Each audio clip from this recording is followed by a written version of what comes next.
નમસ્કાર મિત્રો, સ્વાગત છે તમારું માર્કેટ બુલેટિન ચેનલમાં. આઈપીઓ છે વધુ અને સમય છે ઓછો, તેથી વિડીયો પોસ્ટ કરવામાં થોડું થઈ જાય છે મોડું, પણ તમારા માટે અમે ટૂંકમાં આજે વાત કરશું આઈપીઓની. તો તે પહેલાં તમે ચેનલને સબસ્ક્રાઈબ ન કરી હોય તો ખાસ કરી લેજો. તમને ખ્યાલ છે કે આપણે ચેનલમાં પોસ્ટ કરીએ છીએ શેર બજાર તથા આઈપીઓને લગતા તમામ મહત્ત્વના સાચા અને ઝડપી સમાચાર, એ પણ આપણી ગુજરાતી ભાષામાં.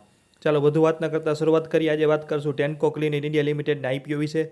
તમને માહિતી આપશું એ પણ આપણી ગુજરાતી ભાષામાં, અને છેલ્લે વાત કરશું કે અરજી કરવી કે નહીં. તમામ મિત્રોએ લગભગ તમામ સોશિયલ મીડિયા ઉપરથી માહિતી મળી ગઈ હશે, પણ અમારી ફરજ છે કે તમને સરસ માહિતી આપવી, એ પણ આપણી ગુજરાતી ભાષામાં. તો આ વિડીયો આપણે થોડો ટૂંકમાં બનાવ્યો છે. વાત કરીએ કંપનીની, તો Tenneco clean India limited US headquarter ધરાવતી વૈશ્વિક ઓટોમોટિવ સપ્લાયર ટેન્કો ગ્રુપની ભારતીય ભાગ છે, એટલે કે ભારતીય કંપની છે. કંપની મુખ્યત્વે ભારતીય ઓઈએમ એટલે કે ઓરિજિનલ ઇક્વિપમેન્ટ મેન્યુફેક્ચરિંગ ગ્રાહકો, જેમાં પેસેન્જર વ્હીકલ અને કોમર્શિયલ વ્હીકલ અને ઔદ્યોગિક ક્ષેત્રના ઉત્પાદકોનો સમાવેશ થાય છે. જેને કંપની જેને જટિલ અત્યંત engineer clean air power train અને સસ્પેન્શન સોલ્યુશન જેવા ઓટોમોટિવ કમ્પોનેન્ટ્સ સપ્લાય કરે છે. ભારતીય બજારમાં કંપનીનું સ્થાન ઘણું મજબૂત છે.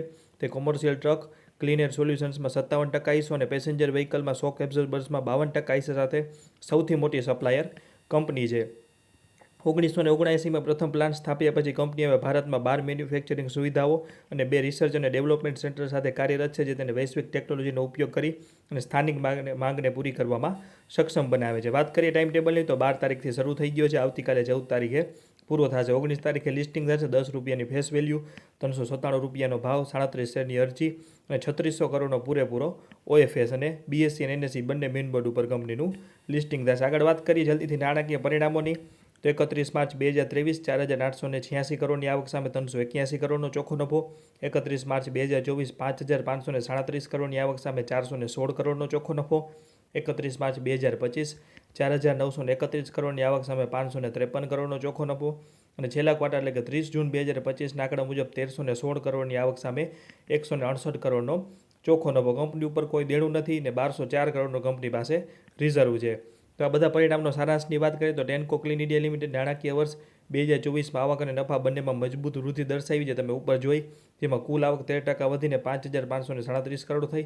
જોકે નાણાકીય વર્ષ 2025માં સબસ્ટ્રેટના ભાવ ઘટવા અને ગ્રાહકો દ્વારા લોકલાઇઝેશનના કારણે કુલ આવક 10% ઘટીને 4,931 કરોડ થઈ ગઈ. તેમ છતાં કંપનીએ ખર્ચના અત્યંત અસરકારક સંચાલન દ્વારા ખાસ કરીને રોયલ્ટી ખર્ચમાં 57% જેટલો ઘટાડો કરી અને નફામાં 32%નો જબરદસ્ત વધારો દર્શાવ્યો, એટલે કે નફો થયો 553 કરોડ. એટલે તમે જે ઉપર 2025માં જોવો છો કે 2024ની સરખામણીમાં આવક ઘટી પણ નફો વધ્યો, તો તેનું કારણ એ હતું જે તેની ઉચ્ચ કાર્યક્ષમતા અને મજબૂત નફાકારકતા દર્શાવે છે. વધુમાં 30 જૂન 2025 રોજ પૂરા થયેલ ત્રિમાસિક ગાળામાં કંપનીએ એડવાન્સ રાઇડ ટેકનોલોજી સેગમેન્ટમાં 12%ની વૃદ્ધિ અને નફામાં 11%નો વધારો જાળવી રાખ્યો, જે દર્શાવે છે કે કંપની નવા પડકારો સામે પણ સતત વિકાસની દિશામાં આગળ વધી રહી છે.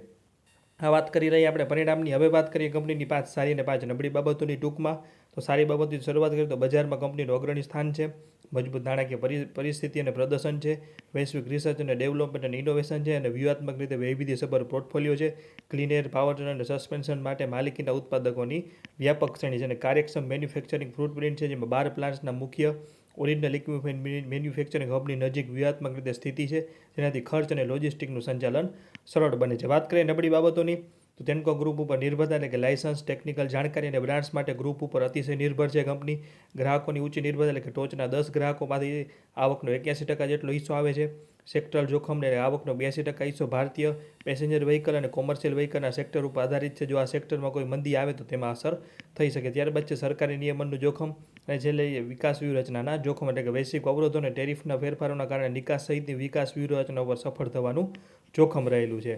હવે વાત કરીએ અરજી કરવી કે નહીં, તો ટેન્કો ક્લીન ઇન્ડિયા લિમિટેડ બજારમાં એક માર્કેટ સ્ટેટસ સારું મોભો ધરાવે છે. નફાકારકતા અને આકર્ષક વેલ્યુએશન જોતા રોકાણકારો 9%થી 11% જેટલા સારાથી મધ્યમ લિસ્ટિંગ નફા માટે અરજી કરી શકે છે. કંપની તેના હરીફોની સરેરાશ કરતાં ઘણા ઓછા પી રેશિયો ઉપર આવી રહી છે, અને રિટર્નનો નેટ વર્થ પણ 46% જેટલો જોરદાર કમાણીનો આંકડો દર્શાવે છે, જે સંકેત આપે છે કે કંપની કાર્યક્ષમતા ખૂબ જ મજબૂત છે અને આઈપીઓનો ભાવ વ્યાજબી છે. જો કે આ તેજીની સાથે જોડાયેલા જોખમોને પણ ધ્યાનમાં લેવા જોઈએ. કંપની ટેકનિકલ નોલેજ અને બ્રાન્ડ માટે તેની મુખ્ય કંપની ટેન્કો ગ્રુપ ઉપર ખૂબ જ નિર્ભર છે. વળી આવકનો 81% જેટલો મોટો હિસ્સો માત્ર ટોચના 10 ગ્રાહકો પાસેથી આવે છે, અને એક ગ્રાહક પરનું અતિશય ભારણ કંપની ઉપર રિસ્ક દર્શાવે છે. આ ઉપરાંત સરકાર દ્વારા ઉત્સર્જન ધોરણો એટલે કે એમિશન નોર્મ્સમાં આવતા ફેરફારો અને પેસેન્જર વ્હીકલ તથા કોમર્શિયલ વ્હીકલ સેક્ટરની મંદીની પણ અસર થઈ શકે છે. પણ અંગત રીતે આઈપીઓમાં 8%થી 10% આસપાસના લિસ્ટિંગ નફા માટે અરજી કરેલી છે. ત્યારબાદ તમામ મિત્રો એક ખાસ નોંધ લેવી કે સ્ટોક માર્કેટમાં રોકાણ જોખમને આધીન છે. આ કોઈ ખરીદ વેચાણની સલાહ નથી કે ટ્રેડિંગ ટિપ્સ નથી. આ વિડીયોમાં આપેલી માહિતી આરએચપી ઉપરથી લીધેલી છે અને વિડીયો બનાવવા પાછળ અમારો કોઈ અંગત ફાયદો નથી. કોઈ પણ પ્રકારનું રોકાણ કરતાં પહેલાં કે આઈપીઓમાં એપ્લાય કરતાં પહેલાં આપણે નાણાકીય સલાહકારની સલાહ લેવી જરૂરી છે. વાત કરીએ આપણે ટેન્કો ઇન્ડિયા લિમિટેડના આઈપીઓ વિશે. તમને ખ્યાલ છે કે જો આપણે વાત કરવા બેસીએ તો આઈપીઓ માટે આપણે 25 મિનિટ પણ ઓછી પડે વિડીયો માટે, પણ સમય ઓછો છે, જેથી તમારા માટે આપણે ટૂંકમાં માહિતી લાવ્યા છીએ. તો આપણી ચેનલને સબસ્ક્રાઈબ ન કરી હોય તો કરી લેજો અને આગામી સમયમાં આવતા તમામ મહત્ત્વના અપડેટ માટે આપણા વિડીયો જોતા રહેજો અને આપણા ઇન્સ્ટાગ્રામના પેજને પણ ફોલો કરી લેજો.